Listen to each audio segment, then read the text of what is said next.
बढ़ते आगे, इस समय पूरे देश में इंडिया गठबंधन की चर्चा है, लेकिन इस गठबंधन में कितनी एकता है, इसकी अग्नि परीक्षा मध्य प्रदेश में जल्द ही होने वाली है। क्योंकि एक तरफ भोपाल में इंडिया गठबंधन अपनी पहली महारैली की योजना बना रही है, तो वहीं दूसरी तरफ इसके सहयोगी दल एमपी में अपने उम्मीदवारों के नामों का ऐलान करते जा रहे हैं।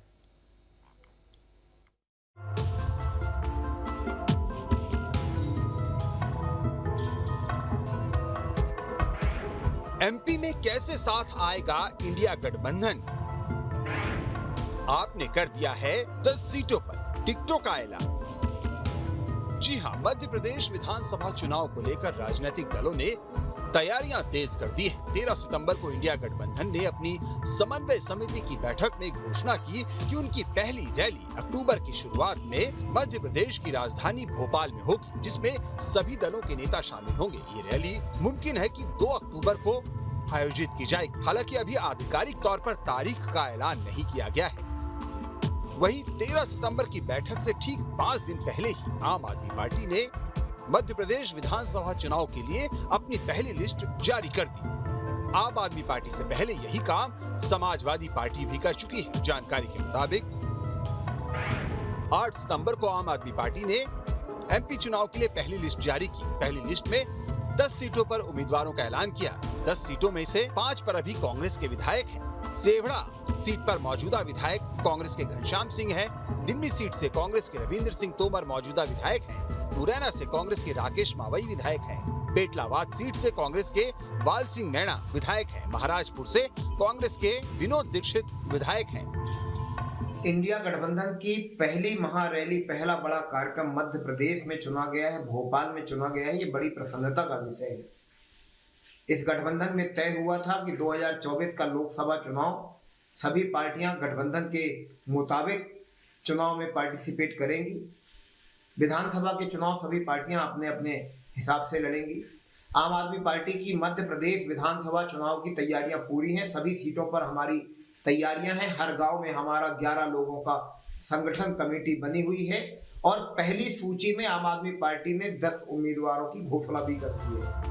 सिर्फ आम आदमी पार्टी ही नहीं, बल्कि इंडिया गठबंधन की दूसरी सहयोगी समाजवादी पार्टी भी मध्य प्रदेश में कांग्रेस की टेंशन बढ़ा रही है। दरअसल 23 अगस्त को समाजवादी पार्टी ने 4 उम्मीदवारों की लिस्ट जारी की थी। इनमें निवाड़ी, राजनगर, भांडेर और मेहगांव की सीट शामिल है। इनमें से 3 सीट पर बीजेपी और 1 पर कांग्रेस के सिटिंग विधायक हैं। मध्य प्रदेश में समाजवादी पार्टी ने कांग्रेस से 7 सीटों की मांग की है। 2018 में समाजवादी पार्टी ने 1 सीट जीती थी और 6 पर वो दूसरे नंबर पर रही थी। समाजवादी पार्टी का कहना है कि बीजेपी को हराना है तो कांग्रेस को भी त्याग करना होगा। मतलब एक तरफ आम आदमी पार्टी अपने उम्मीदवार का ऐलान कर रही है, तो दूसरी तरफ समाजवादी पार्टी भी कांग्रेस पर प्रेशर बढ़ा रही है। और ये सब तब हो रहा है जब अगले महीने विपक्षी एकता का संदेश देने के लिए भोपाल में इंडिया गठबंधन रैली करने जा रहा है। ऐसे में सवाल उठता है कि एमपी में इंडिया गठबंधन का क्या होगा?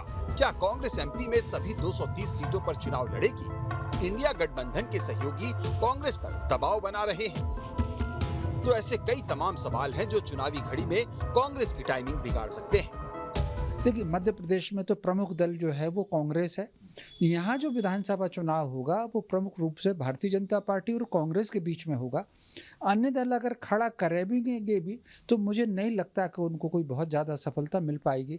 मुझे नहीं लगता कि निर्दलीय और अन्य दल मिला कर के भी अगर 10 सीट भी ले लें ये लोग, तीसरे भाजपा और कांग्रेस से अलग हट करके, तो ये बहुत बड़ी उपलब्धि होगी और मुझे इस पर आश्चर्य भी होगा। सवाल सिर्फ मध्य प्रदेश का नहीं है, बल्कि मध्य प्रदेश के साथ ही राजस्थान और छत्तीसगढ़ में भी विधानसभा चुनाव होने हैं। ऐसे में इंडिया गठबंधन की भोपाल में होने वाली संभावित रैली से पहले अब कांग्रेस के लिए दुविधा की स्थिति दिख रही है।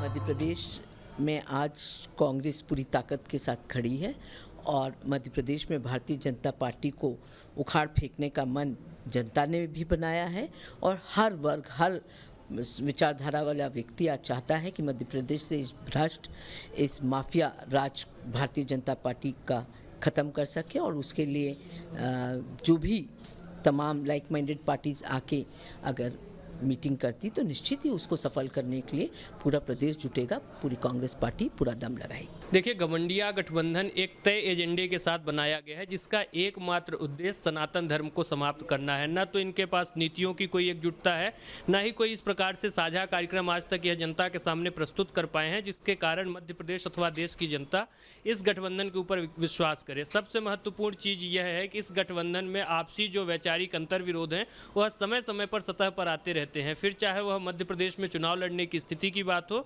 अथवा अन्य चीज़ें हो। कमलनाथ जी मध्य प्रदेश में अपनी मुख्यमंत्री बनने की जो महत्वाकांक्षा है उसको छीन नहीं करना चाहते। मध्य प्रदेश में हमेशा से मुकाबला कांग्रेस बीजेपी के बीच ही रहा है और अगर 2018 के नतीजों को देखें तो कांग्रेस बीजेपी में सिर्फ 6 सीटों का अंतर था। ऐसे में बड़ा सवाल ये है कि क्या मध्य प्रदेश में कांग्रेस सभी 230 सीटों पर चुनाव लड़ेगी या कुछ सीटें सहयोगी दलों के लिए छोड़ेगी। सवाल ये भी है कि क्या मध्य प्रदेश में ही इंडिया गठबंधन की एकता की कसौटी की परख होगी।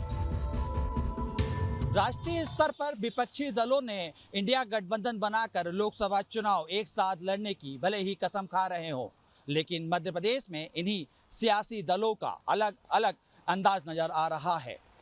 जहां कांग्रेस मध्य प्रदेश की 230 विधानसभा सीटों पर अपने प्रत्याशी उतारने की तैयारी कर चुकी है, तो उसके उधर आप ने 10 प्रत्याशी और सपा पार्टी ने 4 प्रत्याशियों की घोषणा करके अपने सियासी मंसूबे साफ कर दिए हैं। इसके इतर अक्टूबर माह में इंडिया गठबंधन की होने वाली महासभा पर अब प्रश्न चिन्ह उठने लगा है। वीडियो जर्नलिस्ट आशु के साथ अतुल शर्मा, न्यूज स्टेट भोपाल।